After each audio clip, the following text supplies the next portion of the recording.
শ্রীমদ্ ভাগবতম চতুর্থ স্কন্ধ ষড়বিংশতি অধ্যায়। অধ্যায়ের নাম পুরঞ্জনের মৃগয়া গমন এবং তার মহিষীর ক্রোধ। তো এই অধ্যায়ে আজকে আমরা শুরু করব। এই 26 অধ্যায়ে মোট অধ্যায়ও 26, শ্লোকও 26। অধ্যায় সংখ্যা 26, শ্লোক সংখ্যা 26, 26টি শ্লোক আছে।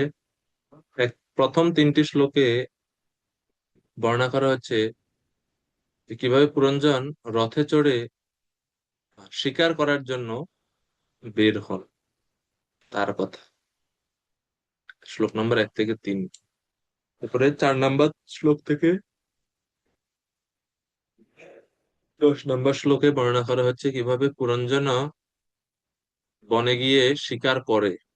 পুরঞ্জনের বনে গিয়ে শিকার কার্য শ্লোক নম্বর 4 থেকে 10 এ বর্ণিত হয়েছে। 11 থেকে 20 নম্বর শ্লোকে বর্ণনা করা হচ্ছে পুরঞ্জন কিভাবে ঘরে ফিরে আসে বা তার নগরীতে ফিরে আসে, তার বর্ণনা। 11 থেকে 20। 21 থেকে 26 এই শ্লোকে বর্ণনা রয়েছে কিভাবে পুরঞ্জন তার পত্নীকে সান্ত্বনা দিচ্ছেন উম, সেই সম্বন্ধে। 21 থেকে 26 তো এই হচ্ছে পুরো অধ্যায়।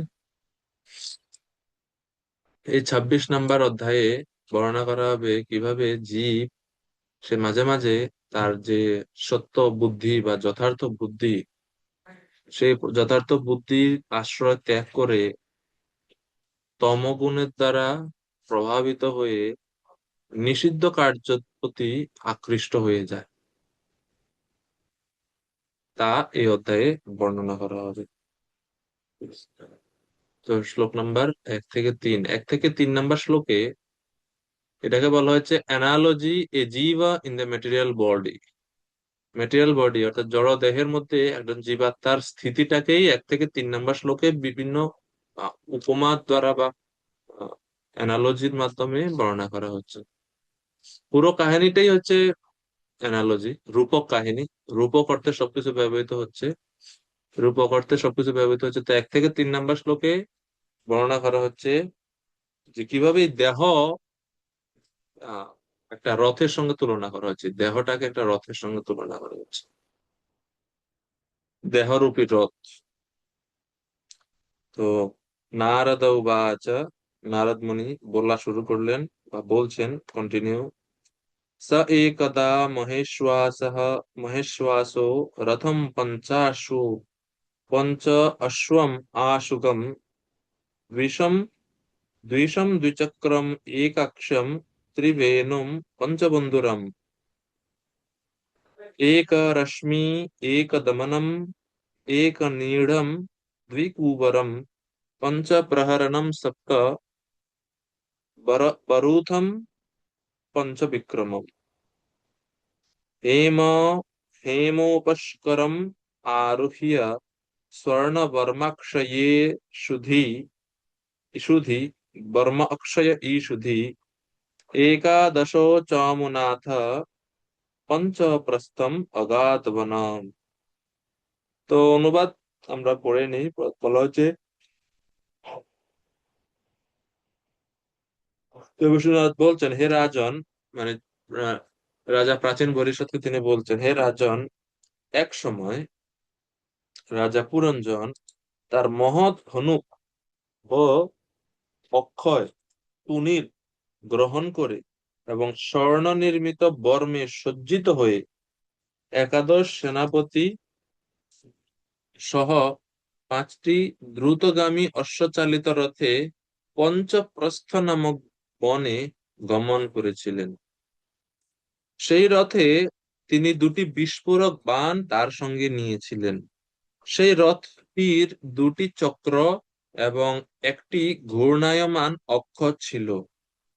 সেই রথে 3টি পতাকা ছিল, একটি রজ্জু ছিল, একজন সারথি, একটি উপবেশ স্থান, জোয়াল লাগানোর 2টি দণ্ড, 5টি অস্ত্র এবং 7টি আবরণ ছিল। সেই রথের গতি পঞ্চবিধ এবং তার সম্মুখে 5টি বাধা ছিল। সেই রথের সমস্ত সাজসজ্জা ও অলঙ্করণ স্বর্ণ নির্মিত ছিল। আমি এটা বুঝলাম না, এই যে সেই রথের গতি পঞ্চবিধ এবং তার সম্মুখে পাঁচটি বাধা ছিল, কি বাধা ছিল? এটা কি মনে টাইপ, মানে লেখাতে কোনো ভুল টুল কি নাকি, বুঝলাম না। কি বাধা ছিল পাঁচটি? ভগবান জানে। না, বাক্যটা তো পড়ে তো বোঝা বোঝা যাচ্ছে না যে আসলে কি ছিল বাধা। যাই হোক, তো এই শ্লোকে এভাবে রথ, দেহরূপী রথের বর্ণনা করা হচ্ছে। এটা রথের বর্ণনা হচ্ছে, রথ বলতে এখানে আমাদের দেহকে ইঙ্গিত করা হচ্ছে। 1 মিনিট দেখে নিয়ে, এই জায়গাটাতে এরকম হলো কেন? বিবিটি গ্রন্থতে তো ভুল থাকার কথা না।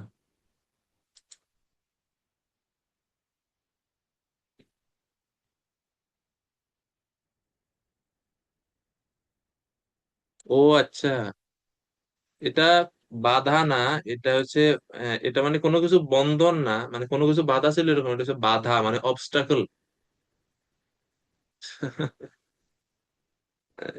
ইংলিশ অনুবাদে বলা হচ্ছে, the chariot moved in 5 different styles and 5 obstacles lay before ইট।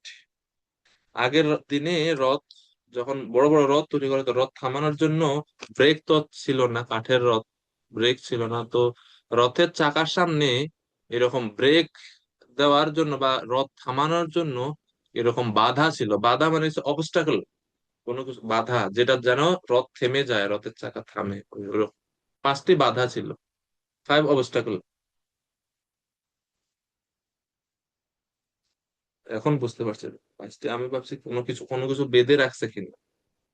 যাই হোক, তো এই হচ্ছে বর্ণনা দেওয়া হলো এখানে।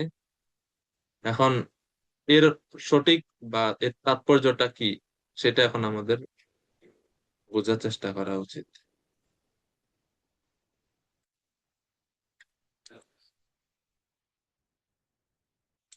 তো এটাতে, এটা 1 মিনিট।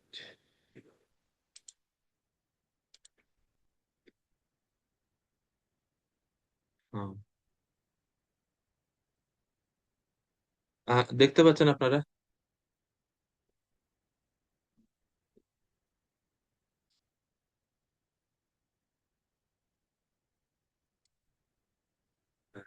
তো এখানে শ্লোক নাম্বার 1 থেকে 3 যে বর্ণনা করা হচ্ছে, সেই আহ, দেহর দেহের সঙ্গে এই রথের কি তুলনা বা সঠিক কি অর্থে নারদ মুনি এই বর্ণনাটা দিলেন, তার বর্ণনা দেওয়া হচ্ছে। তো শ্লোকে দেখা, এইটা হচ্ছে শ্লোকের বর্ণনা, এই পাশের গুলো,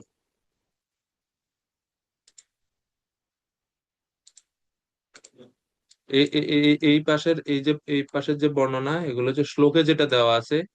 আর এই পাশে হচ্ছে এই শ্লোক, এই বর্ণনা দ্বারা যেটা বোঝানো হয়েছে।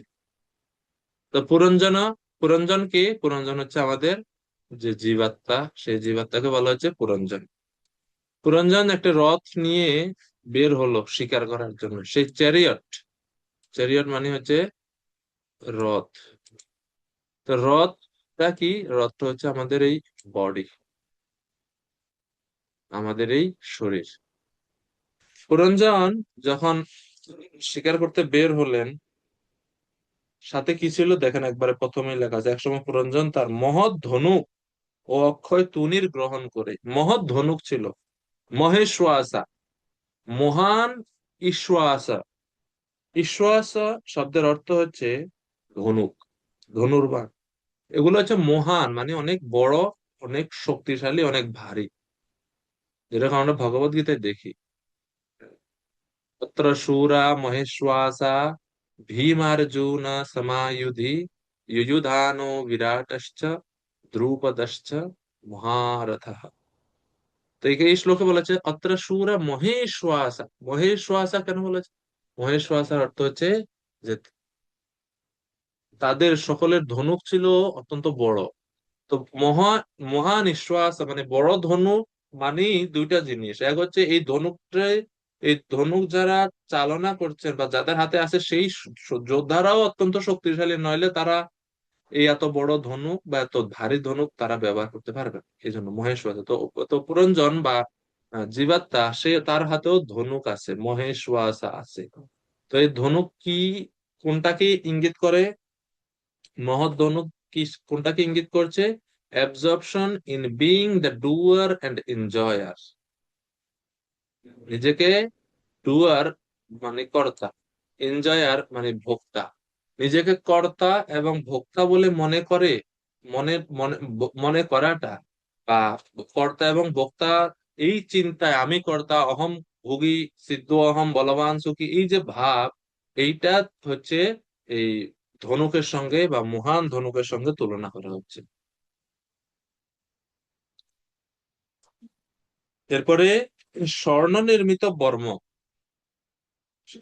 পুরঞ্জন যখন বের হচ্ছে, তার বর্ম বা তার বুকে হাতে স্বর্ণের নির্মিত বর্ম ছিল প্রোটেকশনের জন্য, গোল্ডেন আর্মার। এখানে বলে যে Puranjana's golden armour, the chariot's golden decoration. তো এই যে স্বর্ণ নির্মিত যে বর্ম ছিল, সেটাকে তুলনা করা হচ্ছে রজগুণের সঙ্গে। শব্দটাই, রজ মানে হচ্ছে প্রবৃত্তি, কর্মে প্রবৃত্তি করে।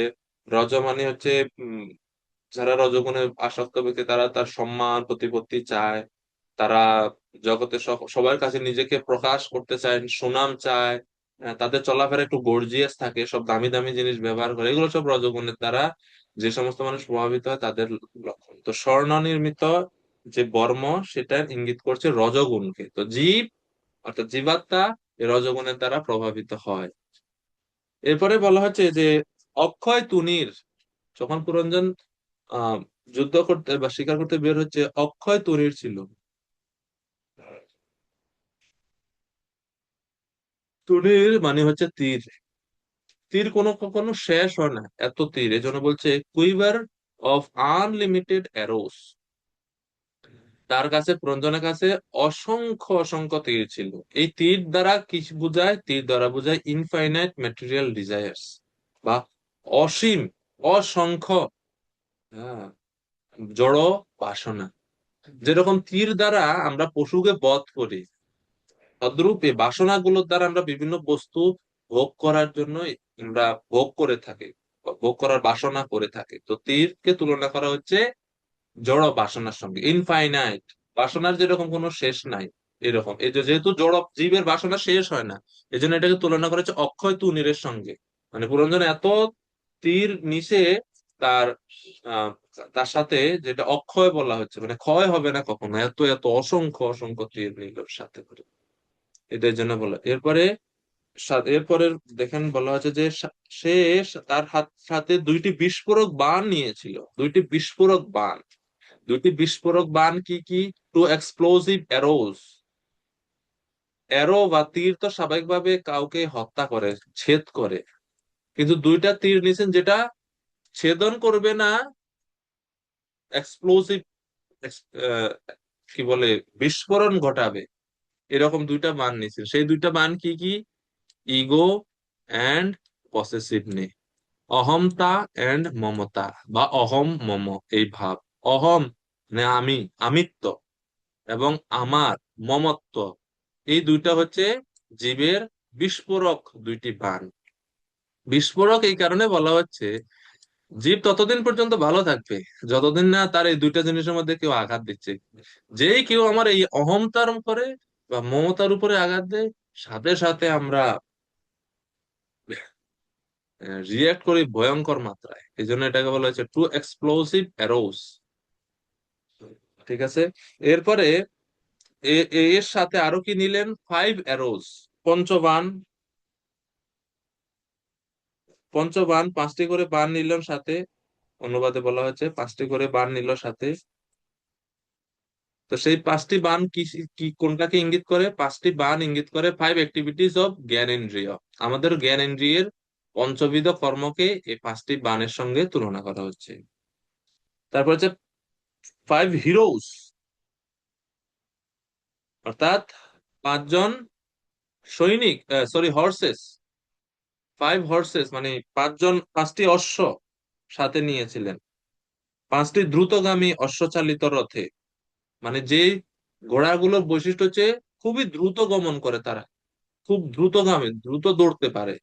তো এই এই যে পাঁচটি দ্রুত গমনশীল অশ্ব বা ঘোড়া, তার সঙ্গে তুলনা করা হচ্ছে ফাইভ জ্ঞানেন্দ্রিয়াস,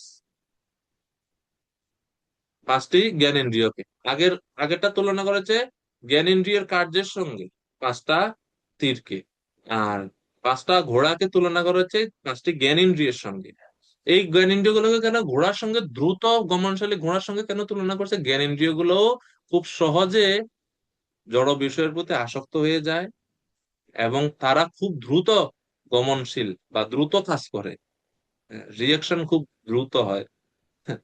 কোন জড়, যে কোনো জিনিস, ইন্দ্রিয় তৃপ্তিকর কোনো জিনিস এক নজর দেখলেই হয়েছে, সাথে সাথে মন ওটাতে একবারে, মানে এক মনে হয় যে ছবি তুলে কেউ দিয়ে দিছে এরকম, মনে থাকে, ভুলে না।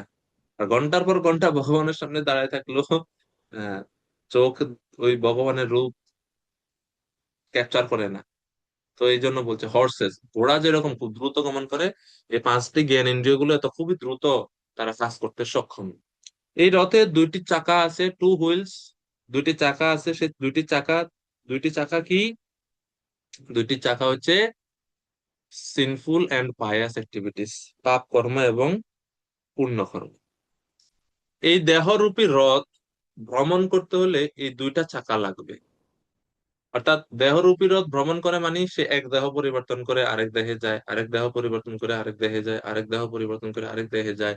কেন সে দেহ পরিবর্তন করতে হয়? কেন সেই জড় জগতে আটকে থাকে? কেন সে মুক্ত হয়ে ভগবানের কাছে যায় না? পাপ এবং পুণ্য কর্মফল তাকে আবদ্ধ করে রাখে। এই জন্য গীতা ভগবান বলছেন, ইয়েষাম তু অন্তগতম পাপম জনানাম পুণ্য কর্মণাম তে দ্বন্দ্ব মোহ নির্মুক্তা ভজন্তে মাম দৃঢ়ব্রতা। তো এখানে পাপ এবং পুণ্য থেকে মুক্ত হওয়ার জন্য বলছে, পাপ পুণ্য যতদিন না মুক্ত হচ্ছি আমরা, ততদিন পর্যন্ত তো আসতে হবে ফল ভোগ করার জন্য। তো এই দুইটি চাকা, যে চাকার কাজ কি? রথকে বা গাড়িকে নিয়ে যাওয়া।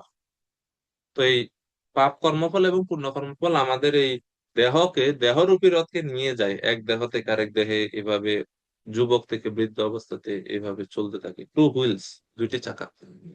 এরপরে হচ্ছে একটি অক্ষ, রিভলভিং অ্যাক্সেল, বা একটি অক্ষ।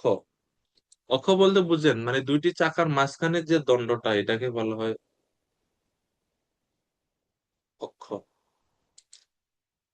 এবং এই অক্ষটি ঘূর্ণায়মান। কেন ঘূর্ণায়মান? কারণ দুই দিকে চাকা আছে, চাকা যাচ্ছে, অক্ষ ঘুরতেছে, এই জন্য বলছে অক্ষ, একটি ঘূর্ণায়মান অক্ষ। এই অক্ষটার সঙ্গে তুলনা করেছে প্রধানকে, প্রধান তত্ত্বকে। এরপরে তিনটি পতাকা। তিনটি পতাকা মানে হচ্ছে জড় প্রকৃতির তিন গুণ, সত্যগুণ, রজগুণ এবং তমগুণ। তিনটি পতাকা। এরপরে হচ্ছে ফাইভ সাপোর্টস, বা আহ, পঞ্চ,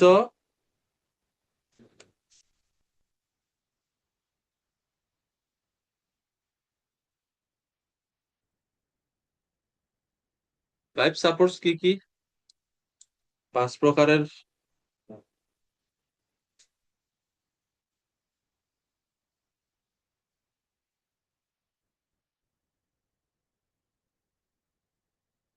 প্রাণ, অপান, উদান, সমান এবং ব্যান। এই পাঁচটা হচ্ছে ফাইভ সাপোর্টস।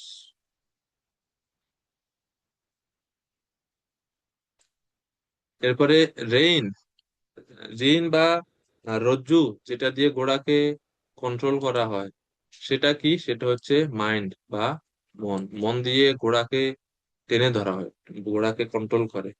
ড্রাইভারকে? বুদ্ধি মহাশয়, ড্রাইভার হচ্ছেন বুদ্ধি। যে জায়গায় বসা হয়, সিটিং প্লেস, উপবেশনের স্থান, সেই উপবেশনের স্থান হচ্ছে হার্ট বা হৃদয় প্রদেশ। তারপরে পরে আরো বলা হচ্ছে two poles to which harness is fixed, জোয়ালে লাগানোর দুটি দণ্ড। জোয়ালে লাগানো দুটি দণ্ড হচ্ছে ল্যামেন্টেশন এন্ড ইলিউশন। শোক এবং মোহ। তারপরে 7টি আবরণ, সেই রথের 7টি আবরণ ছিল, সেই 8টি আবরণ কি? 7টি আবরণ হচ্ছে সপ্ত ধাতু। সপ্ত ধাতু কি কি? চামড়া, মাংস, চর্বি বা মেদ, রক্ত, অস্থিমজ্জা, তারপরে হাড় এবং বীর্য। এগুলো হচ্ছে সপ্ত আবরণ। রথের 7টি আবরণ আছে, আমাদের এই শরীরেরও 7টি আবরণ আছে। 7টি আবরণ কি? এই 7টা উপাদান দিয়ে, ধাতু দিয়ে আমাদের এই শরীর তৈরি। এই জন্য সপ্ত ধাতু বা 7টি আবরণের কথা বলা হচ্ছে। এরপরে 5 different motions of the chariot, অর্থাৎ এই রথের গতি পঞ্চবিধ। পঞ্চবিধ গতি কি রকম? এটাকে তুলনা করা হচ্ছে 5 অ্যাক্টিভিটিস অফ দ্য কর্মেন্দ্রিয়াস।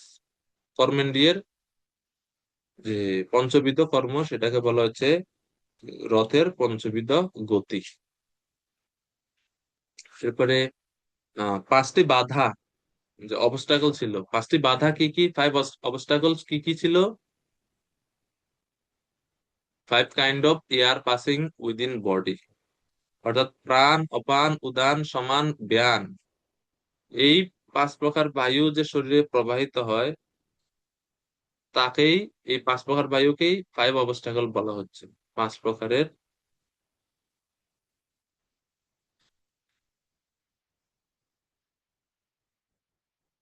বাধা, 5টি বাধা, 5 অবস্টাকলস। এরপরে 11 জন, এই রথের 11 জন কমান্ডার্স আছে।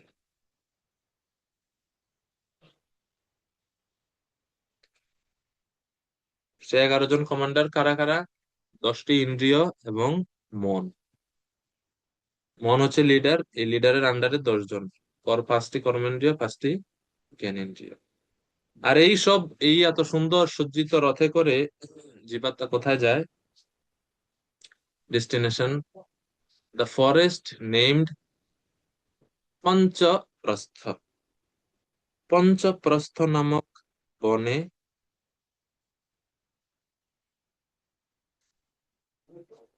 গমন করে থাকে।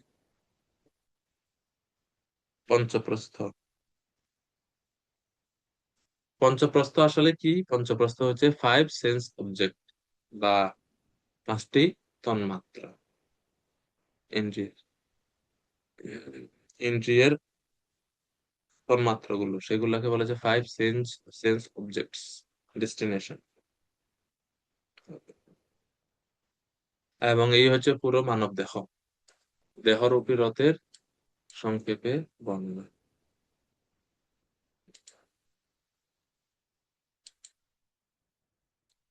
আপনারা অবসর সময় এটা পড়ে নেবেন।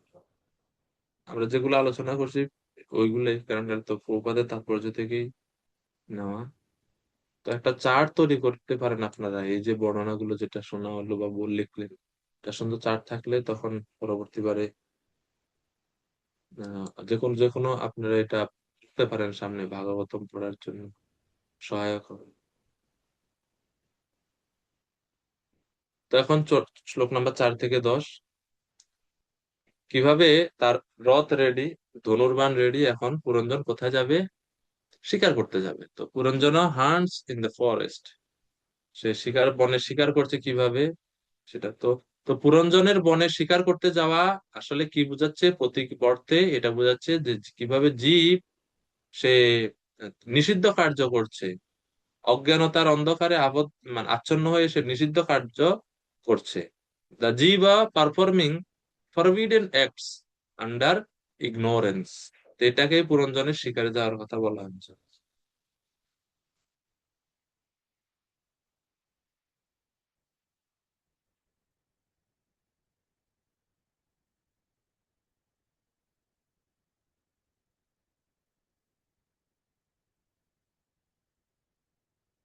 শ্লোক নাম্বার 4।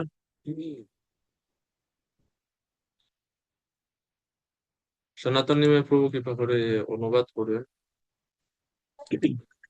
হরে কৃষ্ণ প্রভু, দণ্ডবত প্রণাম। স্কন্ধ 4, অধ্যায় 26, শ্লোক নম্বর 4, অনুবাদ।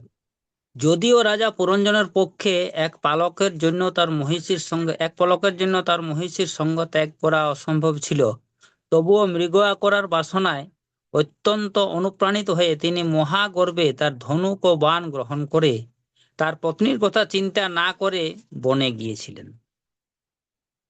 অবশ্যই।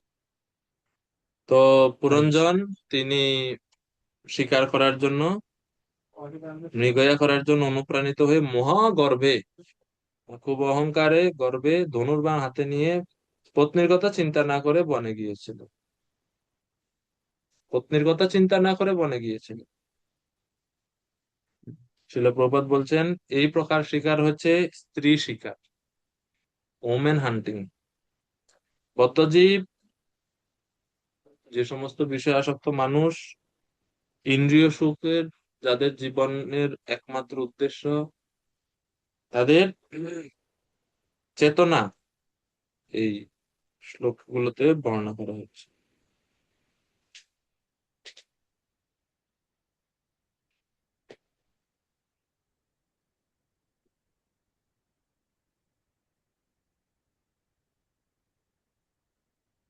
এরপরে 5 নম্বর শ্লোক।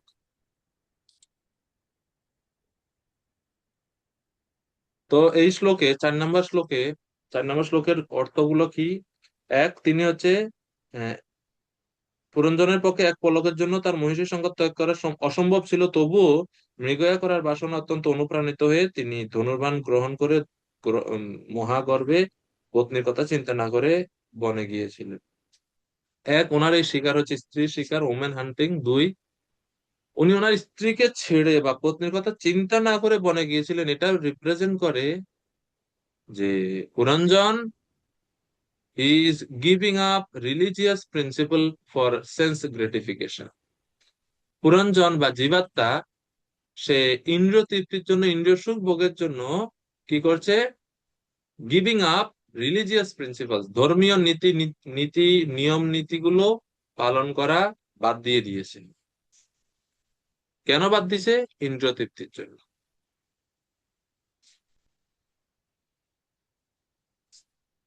এরপরে দ্য বো and arrow represent attachment and hatred. তার হাতে যে ধনুর এবং বাণ, এই দুটি জিনিস কি ইঙ্গিত করে? সে দুটি জিনিস ইঙ্গিত করে অ্যাটাচমেন্ট, আসক্তি, এবং হেট্রেড, বিরক্তি বা ঘৃণাকে।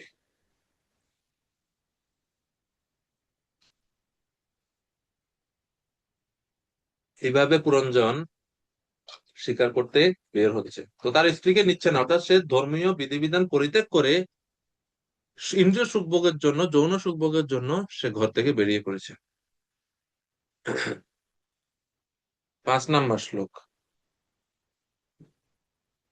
আসুরিম বৃত্তিমাশ্রিত্য ঘোরাত্মানিরনুগ্রহ নহ্যান নিহনাৎ নিশিতৈবানৈ বনেষু বনগোচরান। রাজা পুরঞ্জন তখন আসুরিক বৃত্তির দ্বারা প্রবলভাবে প্রভাবিত হয়েছিলেন এবং তার ফলে তার হৃদয় অত্যন্ত হরে কৃষ্ণ, হরে কৃষ্ণ। নেট একটু সমস্যা হয়েছে। তো পুরঞ্জন, সে 5 নম্বর শ্লোকে বলা হচ্ছে যে সে আসুরিক বৃত্তির দ্বারা প্রবলভাবে প্রভাবিত হয়েছিল। যেহেতু ইন্দ্রিয় তৃপ্তি করার জন্য তার মন অত্যন্ত আহ, প্রবল আকাঙ্ক্ষিত, এজন্য সে আসুরিক বৃত্তির দ্বারা প্রবলভাবে প্রভাবিত হয়েছিল এবং এর ফলে তার হৃদয় কঠিন ও নির্দয় হয়েছিল। তো আমাদের হৃদয় কখন কঠিন হয়? যখন আমাদের হৃদয়ে আসক্তি থাকে, তখন আসক্তি বা attachment makes our heart harder. আসক্তি আমাদের হৃদয়কে কি করে? শক্ত করে দেয়, নির্দয় করে দেয়। এর প্রকৃষ্ট উদাহরণ আমরা দেখতে পাই ধৃতরাষ্ট্রের জীবনে। ধৃতরাষ্ট্রের ভগবত গীতার প্রথম শ্লোকের এই শিক্ষা, মা মকা পাণ্ডবাশ্চৈব কিমকুর্বত সঞ্জয়, এর মধ্যেই আছে।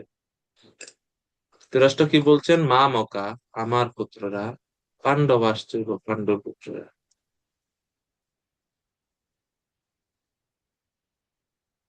ওনার পুত্রদের প্রতি উনি অত্যাধিক মাত্রায় আসক্ত। এই জন্য পাণ্ডবদের তাদের ন্যায্য দাবিও তিনি প্রদান করতে নারাজ। এভাবে আসক্তির ফলে কি হচ্ছে আমরা দেখতে পাই, ধৃতরাষ্ট্রের যে আচরণ বা যে স্বভাব সেটা দিন দিন কঠোর এবং নিষ্ঠুর হয়ে যাচ্ছে, নির্দয় হয়ে যাচ্ছে। আর কোনটা আমাদের হৃদয়কে নরম করে? দয়া এবং ভগবত প্রেম। এই দুটি জিনিস আমাদের মনকে শান্ত করে বা নরম করে, নির্দয় করে না, কঠিন করে না।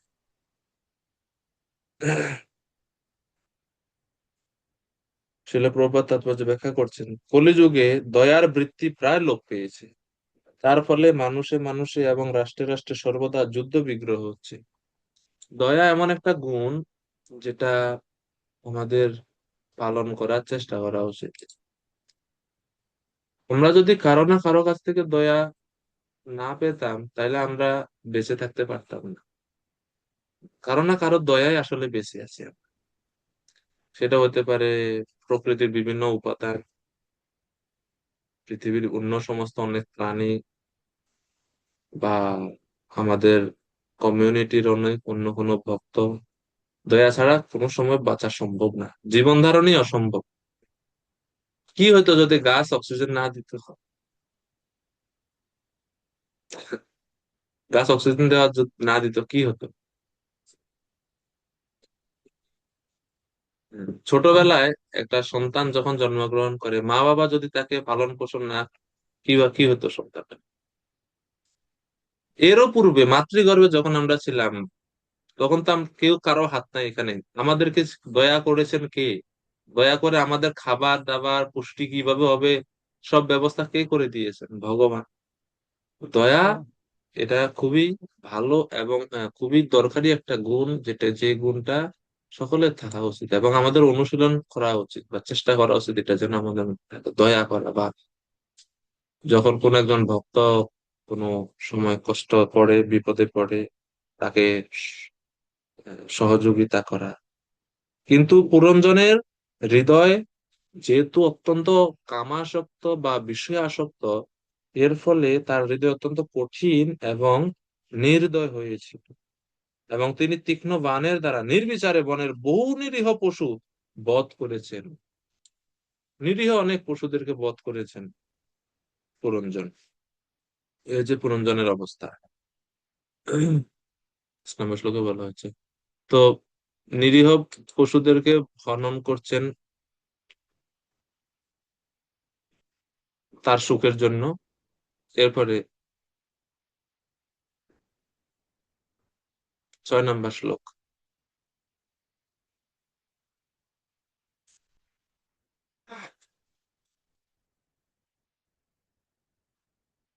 তীর্থেষু প্রতিদৃষ্টেষু রাজা মেধ্যান পশুন বনে यावदर्थम अलम लुब्धो हन्यात् इति नियम्यते। ভবানন্দ প্রভু কৃপা করে অনুবাদ করবেন। আচ্ছা, নিম্ন শ্লোকে। হরে কৃষ্ণ, দণ্ডবত প্রণাম প্রভু, আপনার চরণ কমলে। রাজা যদি মাংস আহারের প্রতি অত্যন্ত আসক্ত হন, তাহলে তিনি যজ্ঞ অনুষ্ঠানের শাস্ত্রীয় নির্দেশ অনুসারে বনে গিয়ে কেবল বদ্ধ পশুদের হত্যা করতে পারেন। অনর্থক ও অবাধে পশু হত্যা কখনোই অনুমোদিত হয়নি। রজ ও তমগুণের দ্বারা প্রভাবিত মূর্খ মানুষেরা যাতে অসংযত ভাবে অবাধে পশু হত্যা না করে, সেই জন্যই বেদে পশুবধের সুনিয়ন্ত্রিত নির্দেশ দেওয়া হয়েছে। হরে কৃষ্ণ। হরে কৃষ্ণ। ধন্যবাদ প্রভুজি। তো 6 নম্বর শ্লোকে বর্ণনা করা হচ্ছে কিভাবে আহ, শাস্ত্র কেন পশুবধের নির্দেশ দেয়, বা কেন কেন দেয়া হয়েছে শাস্ত্রে পশুবধের নির্দেশ। অনর্থক ও অবাধে পশু হত্যা কখনোই অনুমোদিত হয়নি। রজ ও তমগুণের দ্বারা প্রভাবিত মূর্খ মানুষেরা যাতে অসংযত ভাবে অবাধে পশু হত্যা না করে, সেই জন্যই বেদে পশুবধের সুনিয়ন্ত্রিত নির্দেশ দেওয়া হয়েছে।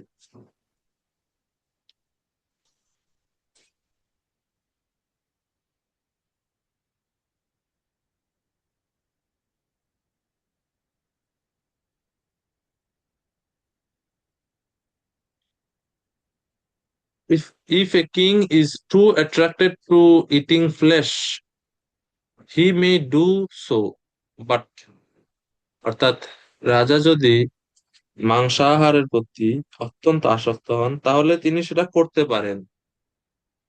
কিসের মাধ্যমে?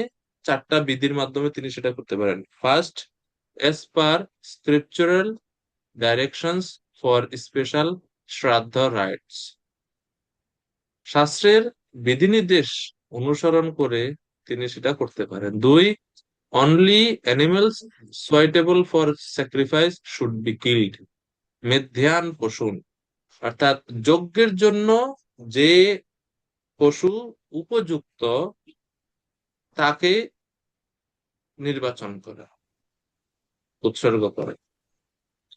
চতুর্থ বলা হচ্ছে it should be done only in the forest, যদি মাংসাহারের ইচ্ছা থাকে তাহলে বনে গিয়ে খেতে হবে, লোকালয়ে না, সবার সামনে না, বনে গিয়ে। আর সর্বশেষ, only as much as required ইয়াবদ অর্থম, কতটুক খাবে, যতটুক প্রয়োজন ততটুকু, বেশি না।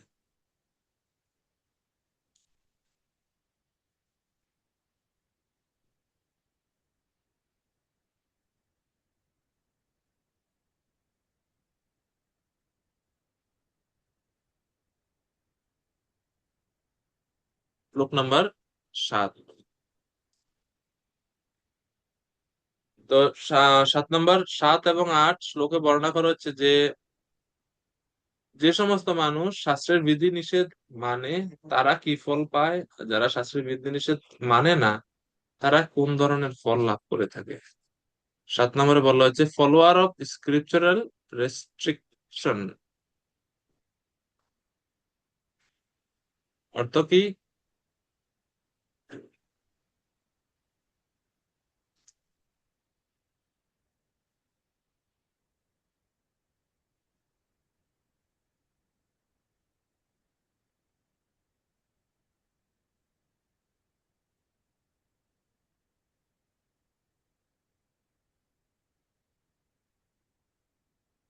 তো result of following and not following the regulation of scripture, অর্থাৎ শাস্ত্রের বিধি নিষেধ পালনের বা অনুসরণ করার মানা এবং না মানার কি কি ফল 7 নম্বরে বলা হচ্ছে।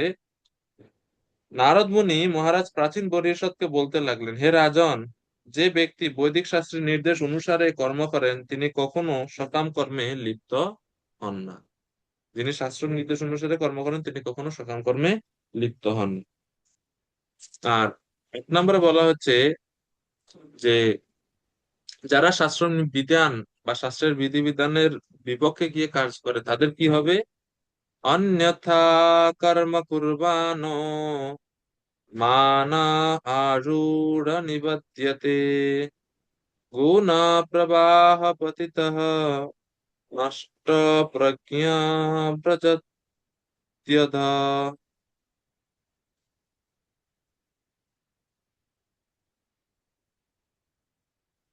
আর যে ব্যক্তি নিজের খেয়াল খুশি মতো আচরণ করে সে তার অহংকারের দ্বার প্রভাবে অধঃপতিত হয় এবং এইভাবে প্রকৃতির 3টি গুণের বন্ধনে আবদ্ধ হয়।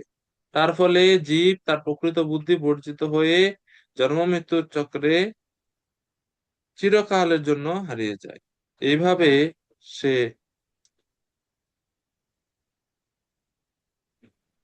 সে মলের কীটাণু থেকে শুরু করে ব্রহ্মলোকে অতি উন্নত পথ পর্যন্ত বিভিন্ন যোনিতে ভ্রমণ করে। অর্থাৎ যারা শাস্ত্রবিধান মানে না, ফলো করে না, খেয়াল খুশি মতো ইচ্ছা মতো আচরণ করে তাদের অধপতিত হতে হয় নিম্নতর যোনিতে, নিম্নতর দেহগুলোতে। এরপরে ধীরে ধীরে ধীরে ধীরে তারা আবার কোনো এক সময় মনুষ্য শরীর লাভ করে, হয়তো কিন্তু তাদের উন্নতর পথ ছেড়ে পশু যোনিতে ভ্রমণ করতে হয় যদি শাস্ত্র বিধান না মেনে থাকে। তো শ্লোকের তাৎপর্য প্রভুপাদ বলছেন এই শ্লোকে বহু গুরুত্বপূর্ণ শব্দ রয়েছে। 8 নম্বর শ্লোকে প্রথমটি হচ্ছে অন্যথা। অন্যথা মানে কি? বৈদিক নিষেধের পরোয়া না করে যারা অন্যথা আচরণ করে, যেরকম ভগবদ গীতা ভগবান বলছেন যজ্ঞার্থাৎ কর্মণ্যত্র লোকোয়ম কর্মবন্ধন তদর্থম অপি কৌন্তেয় মুক্ত সঙ্গ কামাচার। যজ্ঞার্থাৎ কর্মণ, যজ্ঞের বিধানে, যজ্ঞের উদ্দেশ্যে, যজ্ঞের সন্তুষ্টি বা ভগবানের সন্তুষ্টির জন্য কর্ম করো। অন্যত্র যদি কর্ম করা হয়, এর বিপরীত যদি কর্ম করা হয়, সেটা বন্ধনে আবদ্ধ করে। তো অন্যথা মানে হচ্ছে বৈদিক বিধানের পরোয়া না করে যে কর্ম। বেদের বেদের বিধি নিষেধ গুলোকে বলা হয় শাস্ত্রবিধি। আর খেয়াল খুশি মতো যখন কেউ আচরণ করে, তখন সে সিদ্ধি লাভ করতে পারে না, এমনকি সুখী হতে পারে না, অথবা জড় জগতের বন্ধন থেকে মুক্ত হতে পারে।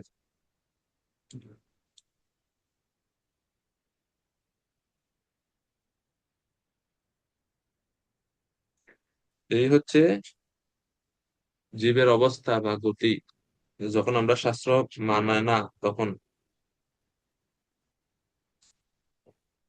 ये शास्त्रविधि मुत्सृज्य वर्तते कामकारता न स सिद्धिमवाप्नोति न सुखम न परागति। কেউ যখন শাস্ত্রবিধি পরিত্যাগ করে নিজের খেয়াল খুশি মতো আচরণ করে, তখন সে সিদ্ধি লাভ করতে পারে না বা সুখী হতে। ত্রিলোকনাথ প্রভু, হরে কৃষ্ণ। প্রভু দণ্ডবত প্রণাম। প্রভু, হরে কৃষ্ণ। 7 নম্বর শ্লোকে যে বলা হলো, য এবং কর্ম নিয়তং বিদ্যান কুর্বিত মানব, মানে যে বৈদিক শাস্ত্র নির্দেশ অনুসারে কর্ম করেন যিনি, তিনি কখনো সকাম কর্মে লিপ্ত হন না। তো এটা তো সকাম কর্মই।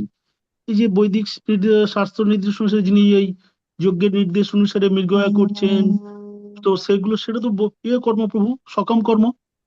তো তো সেটা এটা এরকম কেন বলা হলো? সকাম কর্মের মধ্যে কর্মকাণ্ডও রয়েছে। তো 7 নম্বর শ্লোকটা আপনি কৃপা করে যদি একটু দেখেন। ও, এখানে যখন বলেছে না যে আহ, य एवं कर्म नियतम विद्वान कुर्वित मानव कर्मणा तेन राजेन्द्र জ্ঞানেন न स लिप्यते। অর্থাৎ এখানে যে ব্যক্তি, বলা হয়েছে যে ব্যক্তি বৈদিক শাস্ত্রের নির্দেশ অনুসারে কর্ম করেন, তিনি কখনো সকাম কর্মে লিপ্ত হন না। হুম। তো এখানে বিশ্বনাথ চক্রবর্তী ঠাকুর বলছেন, স তেন কর্মণা ন লিপ্যতে, অর্থাৎ যে ব্যক্তি সেই শাস্ত্রবিহিত কর্ম নিয়মিত জেনে অনুষ্ঠান করে, সেই অনুষ্ঠাতা ব্যক্তি কদাচ বা কখনো বিষয়ে লিপ্ত হবে না। কেন হবে না? জ্ঞানে ন। তো ওনার যে কর্মটা, সেটা যথার্থ জ্ঞানে স্থিত হয়ে বা জ্ঞানের স্তরে তিনি কর্ম অনুষ্ঠান করার বলে সকাম কর্মে তিনি লিপ্ত হন না। সকাম কর্মে লিপ্ত হয় না কেন? কারণ তিনি জ্ঞানের স্তরে থেকে কর্ম করেন। জ্ঞানে বুঝতে না পেরেছি। শব্দের যুক্ত করে বিশ্বনাথ চক্রবর্তী ঠাকুর বলছেন। সেই জন্য তিনি কর্মজনিত, মানে জ্ঞান যুক্ত কর্মের কারণে সকাম কর্মে তিনি আবদ্ধ হন না, কারণ তিনি ফলের আশা করে কিছু করেন না। না যে প্রভু, ব্যক্তি, তাই ঠিক আছে, সেটা যদিও বলেন তো সেইটা সেই ব্যাপারে ঠিক আছে, কিন্তু ধরুন যিনি এই যে বৈদিক শাস্ত্রের নির্দেশ অনুসারে মৃগয়া করতে চাইছেন, সেখানে পশু মাংস আহার করতে চাইছেন লিমিটেড উপায়ে, তো সেটা তো প্রভু সকাম কর্মের উদাহরণ। হ্যাঁ যে সেটা সকাম উদাহরণ। কর্মের উদাহরণ, সেটা সকাম কর্মের উদাহরণ, কিন্তু এখানে এই 7 এবং 8 নম্বর শ্লোকে তো দুইটা ভিন্ন জিনিস বলা হচ্ছে। 7 নম্বরে বলা হচ্ছে যে যারা শাস্ত্রবিধি মানে, অর্থাৎ শাস্ত্রবিধি মানে বলতে যারা জ্ঞানের উদ্দেশ্যে বা জ্ঞান যুক্ত, শাস্ত্রবিধিকে বা শাস্ত্রের বিধি নিষেধ মেনে কর্মে যুক্ত হয়, সেই ব্যক্তিকে এই 7 নম্বর শ্লোকে বলা হচ্ছে। এমনিতে তো হ্যাঁ, যে মৃগয়া করা বা বিভিন্ন দেবতাদের সন্তুষ্টি বিধানের জন্য বিভিন্ন বা ইচ্ছা পূরণের জন্য বিভিন্ন পূজা বা কর্ম আদি করা, সেটা সেটা সকম কর্মের মধ্যে পরিগণিত হয়। হুম, কি বলছেন? তো এই জন্য যখন এখানে বলা হচ্ছে সকাম কর্মে লিপ্ত হবে না, এর মানে বুঝতে হবে যে এই জ্ঞান, এই কর্মটা জ্ঞান যুক্ত কর্ম, যেটা না প্রভু, নারদ মুনি। প্রভু, হ্যাঁ প্রভু। জ্ঞানযুক্ত কর্ম বলতে যখন তিনি নিষ্কাম কর্ম করতে থাকেন, অর্থাৎ ফলটা ভগবানের উদ্দেশ্যে, হ্যাঁ, সেই জ্ঞান ধরনের যুক্ত কর্ম মানে যিনি, যখন তিনি নিজেকে কর্তা বলে ভাবেন না। হ্যাঁ, তো তখন তার হৃদয়ের মধ্যে আর কোনো টেনশন, ফলের সম্পর্কে টেনশন থাকে না, সেটাই তো জ্ঞান, তাই হ্যাঁ, তো প্রভু? ইয়েস প্রভু, হ্যাঁ, এই জন্য ওনাকে সকাম কর্মে আর লিপ্ত হতে হবে। হ্যাঁ প্রভু, আপনি ঠিক ঠিক আছে, বলেছেন। ঠিক আছে, ধন্যবাদ প্রভু। হরে কৃষ্ণ। তো 7 এবং 8-এ শাস্ত্রের মান্যতাকারী, শাস্ত্রের লঙ্ঘনকারী, এই দুই শ্রেণীর ব্যক্তির কথা বলা হচ্ছে। তো তাৎপর্য ছিল, প্রভুপাদ বিস্তারিত ভাবে বলছেন যে কেন আমাদের শাস্ত্র অধ্যয়ন করা উচিত বা শাস্ত্রের গুরুত্ব কি। প্রভুপাদ বলছেন, দেখেন শ্লোক উদ্ধৃতি করছেন ছিল প্রভুপাদ যে, কৃষ্ণ ভুলি সেই জীব অনাদি বহির্মুখ, অতএব মায়া তারে দেয় সংসার দুঃখ। মায়া মুগ্ধ জীবের নাহি শত কৃষ্ণ জ্ঞান, জীবেরে কৃপায় কইলা কৃষ্ণ বেদ পুরাণ, ভগবান শ্রীকৃষ্ণ বৈদিক শাস্ত্র আদি প্রণয়ন করেছেন জীবকে উদ্ধার করার জন্য, জীবদের কৃপা করার জন্য। সেজন্য শাস্ত্র অধ্যয়ন করা উচিত এবং সেইভাবে ভক্তিতে যুক্ত হয়ে যথাযথভাবে জীবন পরিচালনা করা উচিত।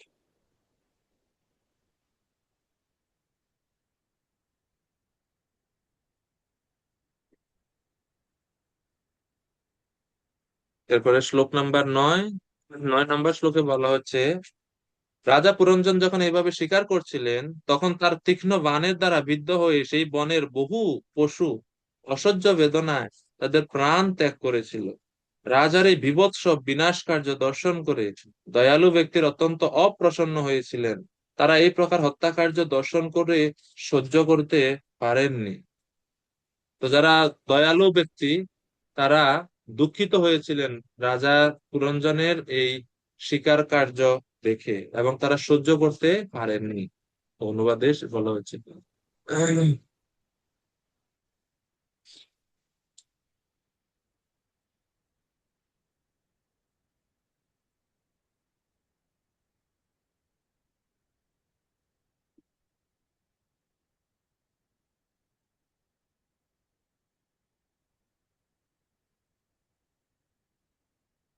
বিশ্বনাথ চক্রবর্তী ঠাকুর এই 9 নম্বর শ্লোকের অনুবাদটা একটু ভিন্ন ভাবে করছেন। তিনি বলছেন, সেই বনে, মানে সেই বনে বলতে, বন বলতে এখানে বিষয় ভোগের স্থান। সেই বনে পুরঞ্জন মানে জীব চিত্রপক্ষ বিশিষ্ট স্বর, স্বর মানে হচ্ছে ধনুক, অর্থাৎ চিত্রপক্ষ বিশিষ্ট স্বর মানে হচ্ছে, এর অর্থ হচ্ছে বিবিধ দোষযুক্ত ইন্দ্রিয় সমূহ দ্বারা বিভিন্ন দেহ আর্ত মৃগকুলের বিনাশ করছে, বা বিভিন্ন ইন্দ্রিয়ের বিষয় সমূহকে সে ভোগ করছে। আর এটা দেখে করুণ হৃদয় সম্পন্ন মানুষেরা দুঃখ অনুভব করছে। এখানে করুণ হৃদয় কারা?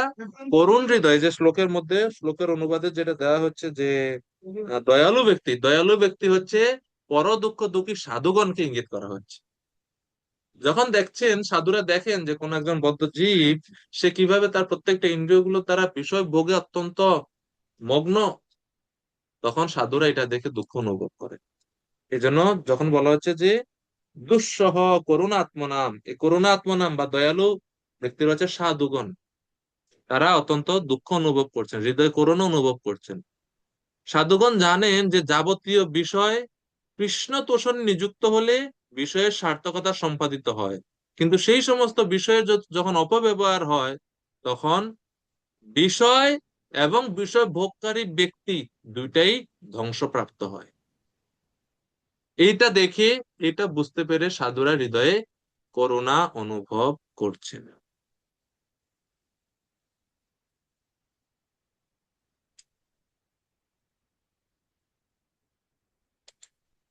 এরপরে 10 নম্বর শ্লোক। তো শিল প্রভুপাদ তাৎপর্যের প্রথম লাইনে এটা বুঝাচ্ছেন যে আসরিক মানুষেরা যখন পশু হত্যা করে, পশু হত্যা বলতে এখানে সে ইন্দ্রিয়ের বিষয়গুলোকে ভোগ করছে, রূপক অর্থে তো ইন্দ্রিয়ের বিষয় ভোগ করছে। তো এটা দেখে দেবতারা বা ভগবত ভক্তরা অত্যন্ত দুঃখিত হন, ভক্তরা হৃদয়ে কষ্ট অনুভব করতে পারে। শিল প্রভুপাদ শেষে বলছে, পৃথিবীর এই অবস্থা দর্শন করে বৈষ্ণবেরা অত্যন্ত দুঃখিত হন এবং তাই তারা সারা পৃথিবী জুড়ে কৃষ্ণ ভাবনামৃত আন্দোলন প্রচার করতে অত্যন্ত ব্যস্ত হন, এই ব্যক্তির এই দুঃখ দুর্দশাপন্ন মানুষের উদ্ধার করার জন্য।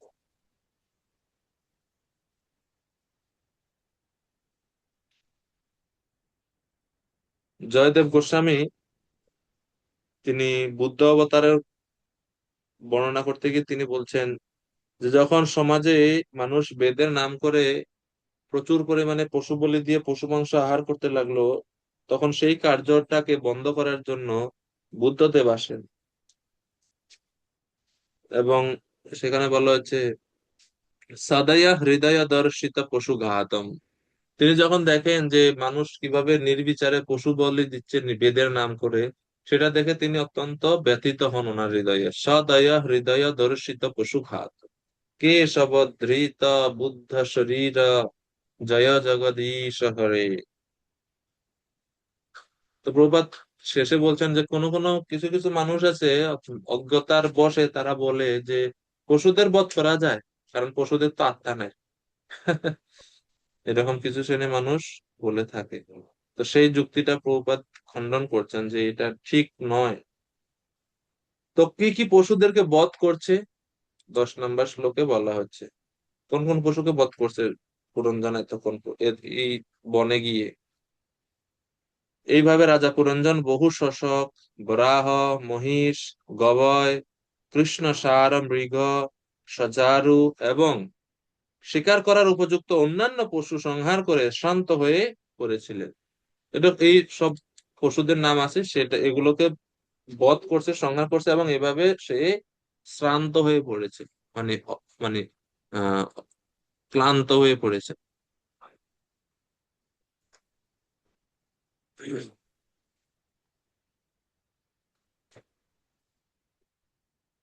তো বিশ্বনাথ চক্রবর্তী ঠাকুর বলছেন যে সেই বনে পুরঞ্জন শশক, বরাহ, মহিষ, গবয়, রুরু, শল্যক এবং অপরাপর অনেক পশু সংহার করে শ্রান্ত হয়ে পড়লেন।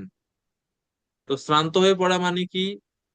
বিশ্বনাথ চক্রবর্তী ঠাকুর বলছেন ধার্মিক জীবও কোনো দৈব বশত কিছুকাল অধর্মের অনুষ্ঠান করে অনুতাপ প্রাপ্ত হয়ে থাকেন। কিছু কিছু তো অনুতাপ প্রাপ্ত হয়ে থাকেন, এই জন্য এটাকে বলে যে শ্রান্ত হয়ে পড়লেন, মানে বিষয় ভোগ করতে করতে তার হৃদয়ে একটা অনুতাপ বোধ আসে যে আমি কি করছি, এটা তো আমার করা উচিত নয়। এই ভাব এখানে বলা হচ্ছে। এরপরে 11 নম্বর শ্লোক থেকে 26 নম্বর শ্লোক পর্যন্ত এখন বর্ণনা করা হবে কিভাবে পুরঞ্জন তার বাড়িতে ফিরে আসেন এবং তার স্ত্রীর ক্রোধ প্রশমিত করার বা স্ত্রীকে সান্ত্বনা দেওয়ার চেষ্টা করছেন বলা হচ্ছে 11 থেকে 26 শ্লোকে। তো শ্লোক নম্বর 11, ততা ক্ষুত্রীট পরিশ্রান্ত নিবৃত্ত গৃহমেইবান কৃতস্নানোচিতাহার সংবিবেশ গতক্লমঃ। তারপর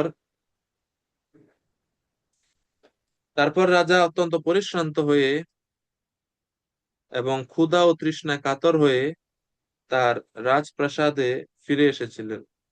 গৃহে ফিরে আসার পর তিনি স্নান করেছিলেন এবং উপযুক্ত খাদ্য আহার করেছিলেন। তারপর তিনি বিশ্রাম করে তার সমস্ত শ্রান্তি দূর করেছিলেন। তো এই প্রত্যেকটারই আবার আহ আধ্যাত্মিক ব্যাখ্যা আছে এই প্রত্যেকটা বিষয়ের। তো 11 নম্বর শ্লোকে 1 2 3 4 5টা বিষয় আছে যেটার আধ্যাত্মিক বা আধ্যাত্মিক অর্থ হয় 11 নম্বর শ্লোকে।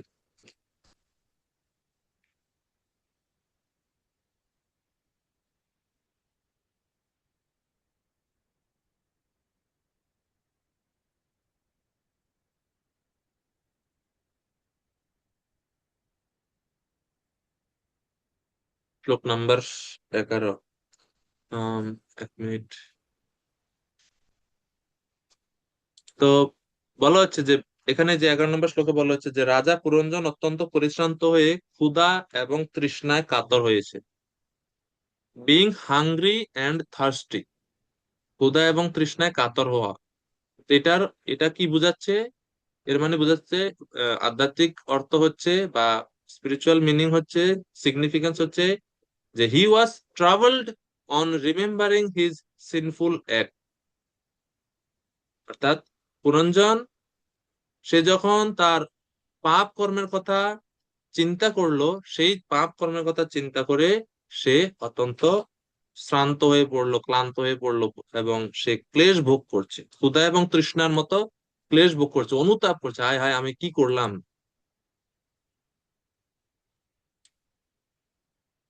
অর্থাৎ কৃত দুষ্কৃত কর্মের স্মরণে ব্যাকুল হয়ে পড়লেন, এটাই হচ্ছে এর অর্থ। এরপরে হি রিটার্নড হোম, সে রাজপ্রাসাদে ফিরে এসেছিলেন। রাজপ্রাসাদটা কি আসলে? এর অর্থ রাজপ্রাসাদে ফিরে আসা মানে হচ্ছে he gave up sinful acts and established himself in dharma. অর্থাৎ জীবাত্মা সে নিষিদ্ধ কর্ম, পাপপূর্ণ কর্ম পরিত্যাগ করে সে আবার তার ধর্মময় পথে ফিরে এসেছে। এটাই হচ্ছে গৃহে ফিরে আসার সঙ্গে এটাকে তুলনা করা হচ্ছে। অর্থাৎ পাপ কর্ম হতে বিরত হয়েছে এবং গৃহম এই বান মানে গৃহে ফিরলেন। গৃহে ফিরলেন মানে হচ্ছে অধর্ম পরিত্যাগ করে পুনরায় ধর্মপথে থাকতে ইচ্ছা করলেন। এরপরে 3 নম্বরে বলা হচ্ছে যে গৃহে ফিরে আসার পর তিনি স্নান করেছিলেন। টেক বাথ, স্নান করেছেন। স্নান করার দ্বারা কি বোঝাচ্ছে? কৃত স্নান। কৃত স্নান মানে হচ্ছে ব্রাহ্মণগণকে আমন্ত্রণ করে পূর্বকৃত পাপের প্রায়শ্চিত্ত করেছিলেন। এটাকে স্নানের সঙ্গে তুলনা করা হচ্ছে। স্নান করলে যেরকম শরীরে যে লেগে থাকা ময়লা উম, বা ধুলিবালি সব পরিষ্কার হয়ে যায়, তে জীব পুরঞ্জন, এর মানে এটা কৃত স্নানের দ্বারা বোঝাচ্ছে ব্রাহ্মণদেরকে ডেকে আমন্ত্রণ করে সে যে পাপ করছে সেই সমস্ত পূর্বকৃত পাপের প্রায়শ্চিত্ত করছে, এটাকে স্নানের সঙ্গে তুলনা করা হচ্ছে। ঠিক আছে। এরপরে হচ্ছে এইট সুইটেবল ফুড, সে উপযুক্ত খাদ্য আহার করেছিল। কৃত আহার, সরি উচিত আহার, সে যথাযথ বা সঠিক জিনিস ভোজন করেছিল, ভোজনীয় দ্রব্য ভোজন করেছিল। এর দ্বারা কি বোঝানো হচ্ছে? এর দ্বারা বোঝানো হচ্ছে মাংস, মদ্য আদি অপবিত্র খাদ্যদ্রব্য পরিত্যাগ করে ভগবানের প্রসাদ গ্রহণ করেছে। এটা হচ্ছে উচিত আহার। ভগবানের প্রসাদ হচ্ছে উচিত আহার। এবং শেষে বলা হচ্ছে and being refreshed he took rest. খাবার গ্রহণের পর তিনি বিশ্রাম করে সমস্ত শ্রান্তি দূর করেছিলেন। এটাকে বলা হচ্ছে শেষে সম বিবেশ, অর্থাৎ কিঞ্চিত সুস্থ হলেন, স্থির হলেন, মানে তার স্বরূপে স্থির হলেন একটু। এটা হচ্ছে দেখেন, মানে প্রত্যেকটা অংশেরই একটা পজিটিভ মিনিং আছে বা আধ্যাত্মিক দৃষ্টিভঙ্গি থেকে আছে, এটা অর্থ আছে।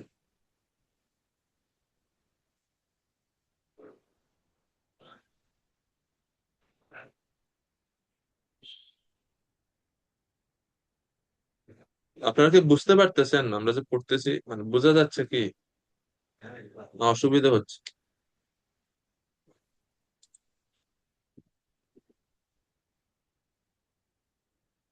বলুন।